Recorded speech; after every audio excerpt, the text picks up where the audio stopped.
അസ്സാം വലൈക്കും വറഹമത്തുള്ള. പ്രിയ ശ്രോതാക്കളെ, ഇന്ന് നമ്മുടെ കൂടെ അതിഥിയായിട്ടുള്ളത് നമുക്ക് അവർക്കും പരിചയമുള്ള ഡോക്ടർ പി അബ്ദുറസാഖ് സുല്ലമി തിരുരങ്ങാടിയാണ്. ശരിക്കും അദ്ദേഹത്തിൻ്റെ പേര് കേൾക്കുമ്പോൾ തന്നെ എല്ലാവരും മനസ്സിലൊരു ചിത്രം വരുന്നുണ്ട്.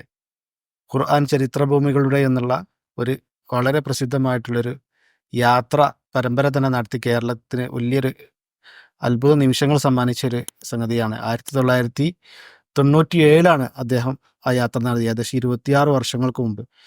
ഏകദേശം കേരളക്കര മറക്കാത്ത ഒരു യാത്രയാണ്. പല ദൃശ്യമാധ്യമങ്ങളൊന്നും സജീവമല്ലാത്ത, അത്ര പ്രചരിക്കാത്ത ഒരു കാലത്താണ് അദ്ദേഹം വളരെ സാഹസികമായി ആ യാത്ര നടത്തിയത്. അതിൻ്റെ വിശേഷങ്ങളിലേക്കും അതിൻ്റെ ഓർമ്മകളിലേക്കും നമുക്ക് അദ്ദേഹത്തോട് തന്നെ നേരിട്ട് നമുക്ക് ഇൻഷാ അല്ലാ അത് ചോദിച്ചറിയാം.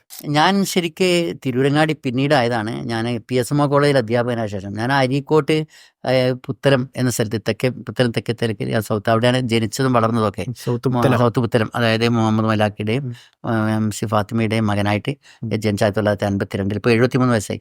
അന്ന് ഞാൻ അരീക്കോട് സുല്ലമി ഇസ്ലാം ഓറിയന്റൽ സ്കൂളിലും പിന്നെ സുല്ലമി ഇസ്ലാം അറബിക് കോളേജിലൊക്കെ പഠിച്ച് പിന്നെ UP സ്കൂൾ അധ്യാപകനായിരിക്കും പ്രൈവറ്റായി എഴുതി അങ്ങനെയാണ് പിന്നെ പ്രീ ഡിഗ്രി BA MA പിന്നീട് ഡോക്ടറേറ്റ് ഒക്കെ എടുത്ത് അങ്ങനെ അവിടുന്നാണ് എൻ്റെ ജീവൻ തുടങ്ങിയത്. എത്ര വയസ്സിലാണ് തിരുരങ്ങാടിയിലേക്ക്? തിരുരങ്ങാടിയിൽ 1981 ഞാൻ വരുന്നത്. അപ്പോൾ ഏകദേശം 31 വയസ്സൊക്കെയാണ് PSMO കോളേജിൽ.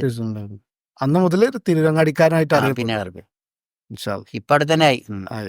എന്നാലും കുടുംബക്കാരൊക്കെ ഇപ്പോഴും അരീക്കോട് അരികോട് 20 ഭാഗങ്ങളിലൊക്കെ ഉണ്ട്. എൻ്റെ ജ്യേഷ്ഠനൊക്കെ 27 വർഷങ്ങൾക്ക് മുമ്പാണ് താങ്കൾ ഇങ്ങനെ ഒരു യാത്ര നടത്തിയത്.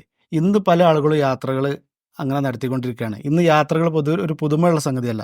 പക്ഷെ 27 വർഷങ്ങൾക്ക് മുമ്പ് ഇങ്ങനൊരു യാത്രയെക്കുറിച്ച് ചിന്തിക്കാൻ എന്താണ് കാരണം? ഞാൻ ആദ്യം ഞാൻ സ്കൂൾ അധ്യാപകനായിരുന്നു. പിന്നീട് ഞാൻ തിരുവങ്ങാടി PSMO കോളേജിലെ അധ്യാപകനായി അറബിക് ഡിപ്പാർട്ട്മെൻറ്റിൽ.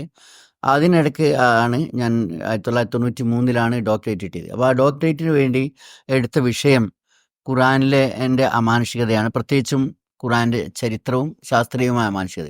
അതിൽ ചരിത്രപരമായ അമാനുഷികതയ്ക്ക് വേണ്ടിയുടെ കാര്യങ്ങൾ പഠിച്ച് അന്ന് യാത്രയൊന്നും പോയിട്ടില്ല. പക്ഷേ ആ രാജ്യങ്ങളിൽ ഏതൊക്കെ രാജ്യങ്ങളിലാണ് ഖുറാൻ പറഞ്ഞ ചരിത്ര സ്ഥലങ്ങളുള്ളതെന്നും അതിൻ്റെ ബാക്കിയായിട്ട് എന്തൊക്കെയാണ് ഇപ്പോൾ അവിടെ ബാക്കിയുള്ളതെന്നൊക്കെ പഠിച്ചു. പല അലിഗർ യൂണിവേഴ്സിറ്റി പോലുള്ള പല ലൈബ്രറികളിലൊക്കെ പോയിട്ട് പരതിയിട്ടൊക്കെയാണ് പഠിച്ചത്. അത് ഈ നെറ്റൊന്നും ഇല്ലാത്തൊരു കാലഘട്ടം. എന്നിട്ട് അതൊക്കെ പഠിച്ചു കഴിഞ്ഞ് ഡോക്ടറേറ്റ് തീസിസ് അവതരിപ്പിച്ചപ്പോഴാണ് എനിക്ക് തോന്നിയത്, ഈ രാജ്യങ്ങളിലൊക്കെ ഒന്ന് പോയിട്ട് ഇതൊക്കെ ഒന്ന് വീഡിയോയിൽ പകർത്തി ലോകത്തിൻ്റെ മുമ്പിൽ ഒന്ന് കാണിച്ചു കൊടുത്താൽ വലിയൊരു കാര്യം ഉണ്ടാവും. പ്രസംഗങ്ങൾ എത്രയോ നടത്തുന്നതിനേക്കാൾ കൂടുതൽ വിഷ്വൽസ് ആകുമ്പോൾ ആൾക്കാർക്ക് കാണാൻ കഴിയും എന്നോർത്തത്. അങ്ങനെയാണ് ആ രാജ്യങ്ങളിൽ പോകാനുള്ള ശ്രമം നടത്തിയത്. 2 തടസ്സങ്ങളുണ്ടായിരുന്നത്. ഒന്ന് സാമ്പത്തികമാണ്, മറ്റൊന്ന് ആ രാജ്യങ്ങളിലേക്ക് വിസ കിട്ടലാണ്. അത് രണ്ടും തരണം ചെയ്തിട്ടാൻ അള്ളാഹുവിനോട് പ്രാർത്ഥിച്ചു.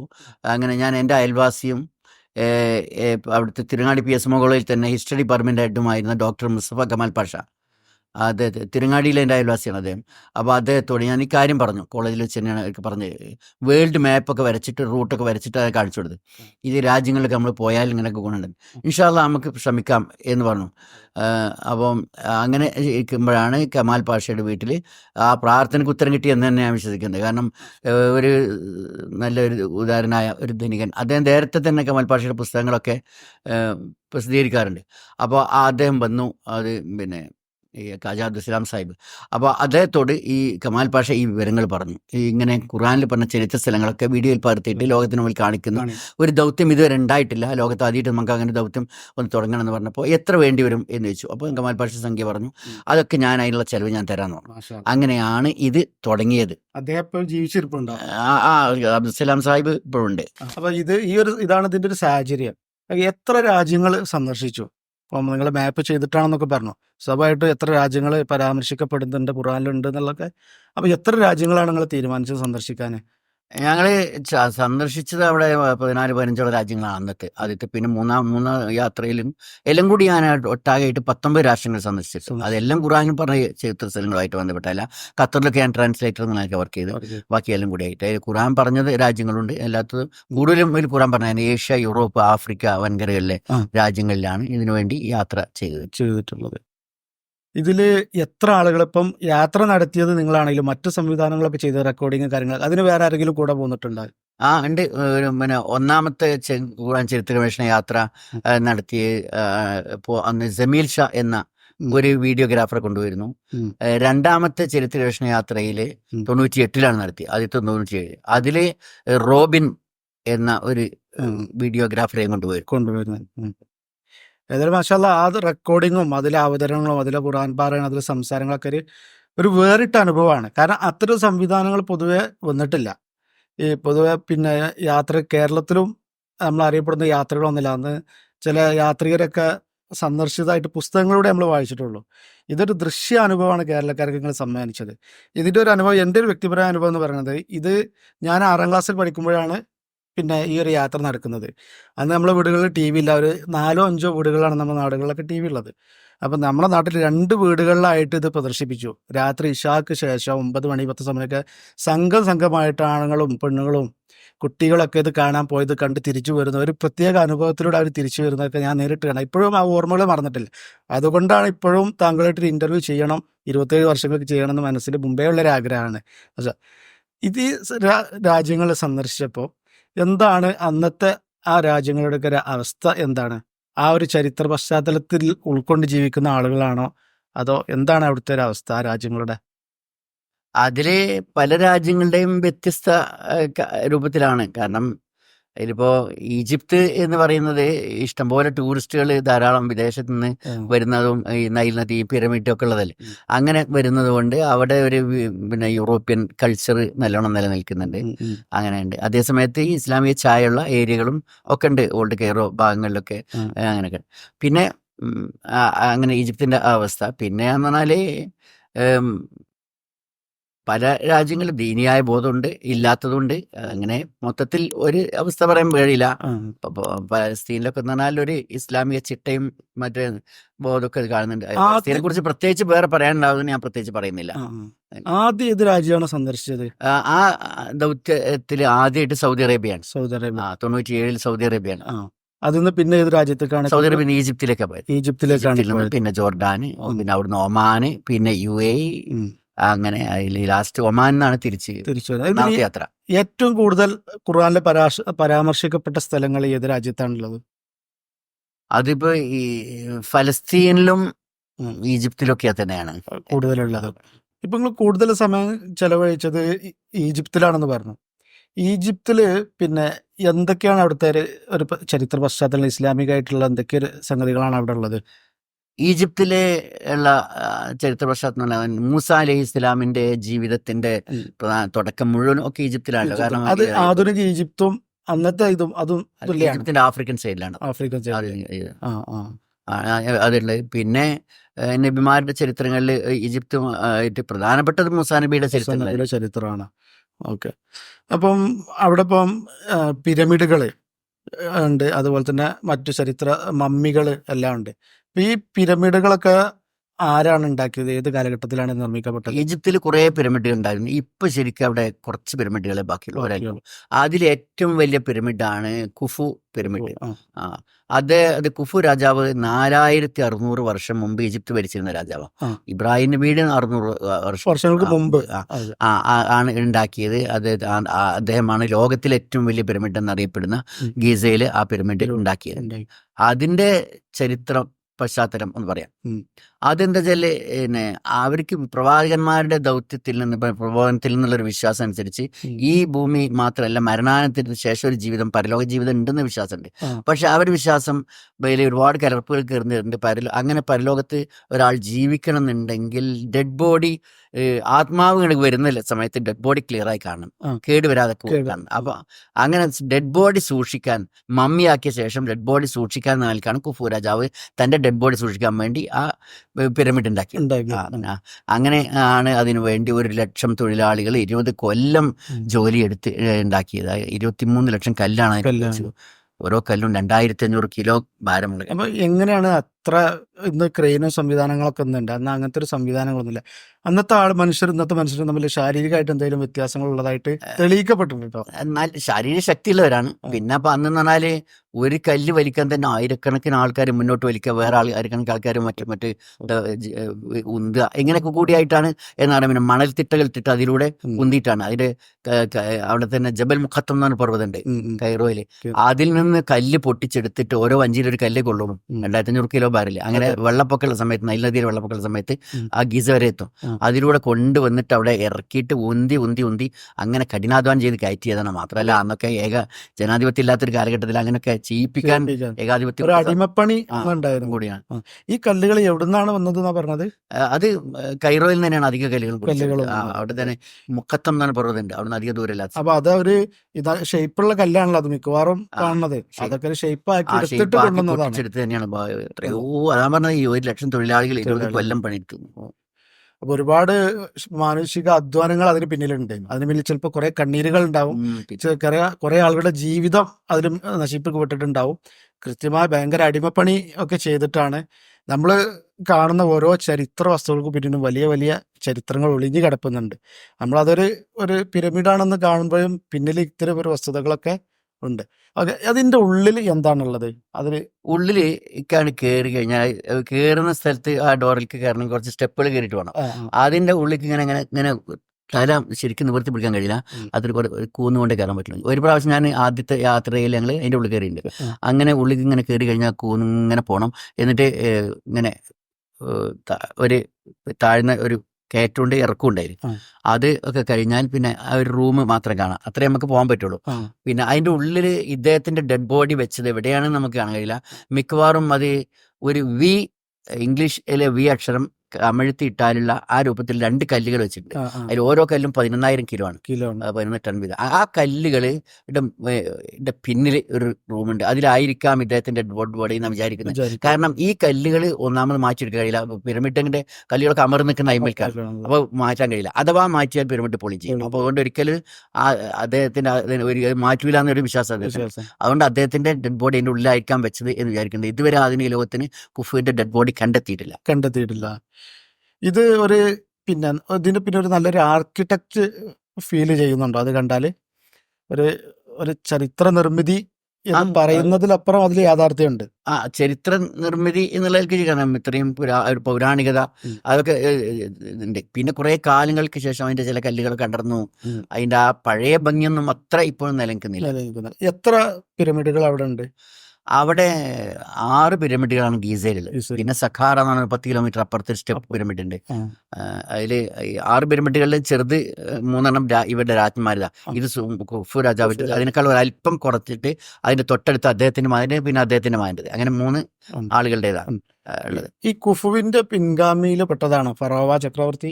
അല്ല, അതിന്റെ ഒക്കെ എത്രയോ ശേഷം വന്നതാണ് ഖുർആനിൽ പറഞ്ഞ ചരിത്രം. കാരണം ഖുർആനിൽ പറഞ്ഞത് അദ്ദേഹം 3300 വർഷങ്ങൾക്ക് മുമ്പ്, ഇത് 4600 വർഷങ്ങൾക്ക് മുമ്പാണ്. അതെ. ഈ ഫറോവയുടെ ജഡം, ഫറോവകളുടെ ജഡം അവിടെ മ്യൂസിയത്തിലുണ്ടെന്ന് പറയുന്നുണ്ട്. കുറെ ഫറോവമാരിത്. അതിൽ ഖുർആനിൽ പറഞ്ഞ ഫറോവയുടെ ജഡം റാംസസ് 2 എന്നാണ് പറയുന്നത്. അങ്ങനെ ജഡപ്പം ഖുർആനിൽ പറഞ്ഞത് സൂക്ഷിക്കപ്പെട്ടിട്ടുണ്ടോ? ഞാൻ എത്രയോ പ്രാവശ്യം ഞാൻ പറഞ്ഞ 40ഓളം പ്രാവശ്യം ഈജിപ്തിലും ഒക്കെ പോയിട്ടുണ്ട്. ഗൈഡ് നിലക്ക് ഉൾപ്പെടെ ഗവേഷണ യാത്ര. അതിലൊക്കെ അപ്പം പോയി ഗൈഡ് നിലക്ക് വാഴുമ്പോഴും ഗവേഷണ യാത്രയിലൊക്കെ ഈ അദ്ദേഹത്തിന്റെ ഡെഡ് ബോഡി സൂക്ഷിച്ച് അവിടെ പോകാറുണ്ട്. അത് ആദ്യം ഉണ്ടായിരുന്നത് നൈൽ നദിക്കടുത്തുള്ള ഒരു ഈജിപ്ഷ്യൻ മ്യൂസിയത്തിലായിരുന്നു. പിന്നീട് അവിടെ നാഷണൽ മ്യൂസിയത്തിലേക്ക് മാറ്റി. ഇപ്പോൾ ഗ്രാൻഡ് മ്യൂസിയത്തിലാണ് ഇപ്പോൾ ഉള്ളത്. അപ്പോൾ ഈ യുദ്ധത്തിന്റെ ഇക്കാലത്തിന്റെ ഒരു യുദ്ധത്തിനടുത്ത് മാറ്റി. അപ്പോൾ അതിൽ ആ ഡെഡ് ബോഡി എന്നും റാംസസ് സെക്കൻഡ് എന്ന് എഴുതി വെച്ചിട്ടുണ്ട്.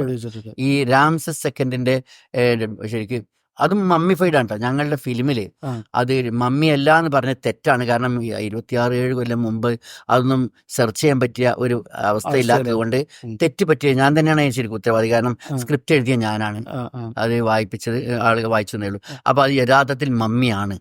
അതായത് കുടലൊക്കെ ചോർത്തിക്കളഞ്ഞ്, പിന്നെ ഹൃദയം ഒഴിച്ച് ബാക്കിയൊക്കെ ചോർത്തിക്കളഞ്ഞ് തലച്ചോറ് വലിച്ചെടുത്ത്, എന്നിട്ട് പിന്നെ ഉപ്പ് ഒക്കെ പുരട്ടിയിട്ട് അത് 40 ദിവസം ഇങ്ങനെ ലിനൻ ക്ലോത്തിൽ മുക്കിയിട്ട് കുപ്പിച്ച് പുരട്ടിയിട്ട് അങ്ങനെ വെക്കുക. അപ്പൊ പിന്നെ ബാക്ടീരിയ ആക്രമിക്കാത്തൊരവസ്ഥ എത്തും. എന്നിട്ട് അതൊരു പെട്ടിയിലാക്കി കുഴിച്ചിടുക. ഇതാണ് ശരിക്ക്. അപ്പൊ അങ്ങനെ ഫിറോവിന്റെ ഡെഡ് ബോഡി മമ്മിയാക്കിയ ശേഷം വെള്ളത്തിൽ നിന്ന് അധികം വൈകാതെ തന്നെ കിട്ടിയിട്ടുണ്ട്, കരക്കടിയിട്ടുണ്ട്. അപ്പൊ ഖുറാന്റെ ആയത്തേറ്റ് വെച്ച് നോക്കുമ്പോൾ അങ്ങനെ തന്നെ യോജിക്കുന്നുണ്ട്. കാരണം ഫല്യവും മനുനജീക്ക സൂറത്ത് യൂനിസിലെ 92-ാമത്തെ ആയത്തിൽ നിന്റെ ശരീരം ഇന്ന് നാം രക്ഷപ്പെടുത്തിയെടുക്കുന്നു. അങ്ങനെ അപ്പൊ അത് കരക്കഴിഞ്ഞു പിന്നെ മമ്മയാക്കി. എന്നിട്ട് അത് ഈജിപ്തിലെ ഒരു ലെക്ചർ താഴ്വരയിൽ കുഴിച്ചിട്ടുണ്ട്. ആ. പിന്നീട് അത് ഒരു ഗവേഷകർ എടുത്തിട്ട് അത് ഈജിപ്ഷ്യൻ മ്യൂസിയത്തിൽ കൊണ്ടാക്കി 20 കൊല്ലം അവിടെ ഫ്രാൻസിൽ കൊണ്ടുപോയി പരിശോധിച്ചു. ഡോക്ടർ മോറിസ് ബുക്കയാണ് ആ ഡെഡ് ബോഡി പരിശോധിച്ചത്. അദ്ദേഹം തന്റെ ബൈബിൾ ഖുർആൻ സയൻസ് എന്ന പുസ്തകത്തിൽ അതിന്റെ ആ ചരിത്രപരമായ മാനുഷികതയെ കുറിച്ച് എടുത്ത് പറയുന്നുണ്ട്. ശരി, അനുഭവസ്ഥൻ എന്ന നിലയ്ക്ക് പരിശോധിച്ച ആൾ. ചില ആളുകളൊക്കെ പ്രത്യേകിച്ച് ഇസ്ലാമിനോട് പ്രത്യേക വിരോധമുള്ള ആളുകളൊക്കെ അത് ഖുർആനിൽ പറഞ്ഞത് വേറെ, ഇത് വേറെ, ഖുർആനിൽ പറഞ്ഞതിന് അടിസ്ഥാനം എന്നുള്ള രീതിയിലാണ്. എന്താണ് അവരിത് പറയാം? അവർക്ക് എന്തെങ്കിലും ന്യായങ്ങൾ ശ്രദ്ധയിൽപ്പെട്ടിട്ടുണ്ടോ? പ്രത്യേകിച്ച് യുക്തിവാദികളൊക്കെയാണ് ഇത് പ്രചരിപ്പിക്കുന്നത്. നമ്മൾ നാടൻ ഭാഷയിൽ പറയാറുണ്ട്, കേട്ട ഞാൻ പറയട്ടെ, കണ്ട നീ എവിടേക്ക് എന്ന് പറയില്ലേ. അപ്പോൾ ഇത് ഞാൻ കണ്ടിട്ടേ ഉള്ളൂ.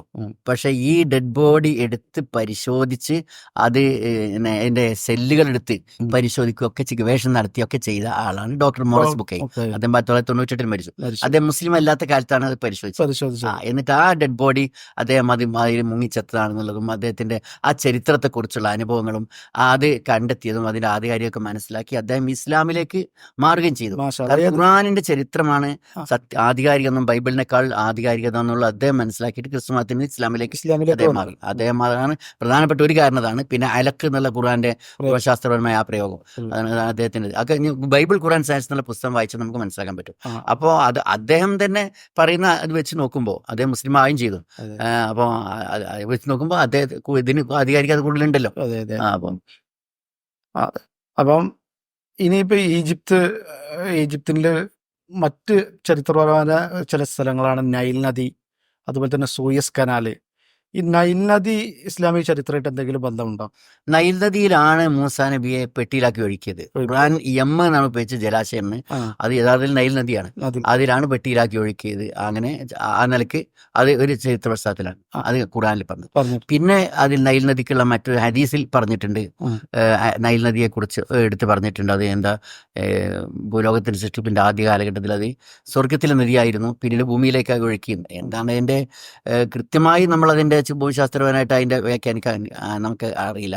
എങ്കിലും അങ്ങനെ ഒരു പരാമർശം ഹദീസിലുണ്ട്. അപ്പോൾ അങ്ങനെ നൈൽ നദിക്ക് പ്രാധാന്യമുണ്ട്. മാത്രമല്ല ലോകത്തിലെ ഏറ്റവും നീളം കൂടിയ നദിയാണ്. 6800 കിലോമീറ്റർ നീളമുണ്ട്. അത് നമ്മുടെ ഇവിടുത്തെ നദിയുടെ അതേ ഒരു രൂപത്തിലാണ് നദികളൊക്കെ ഉള്ളത്. പല സമയത്ത് നമ്മളിപ്പോൾ വിദേശ രാജ്യങ്ങളിൽ കാണുന്ന നദികൾ എന്ന് പറയുമ്പോൾ പേരുള്ളൂ.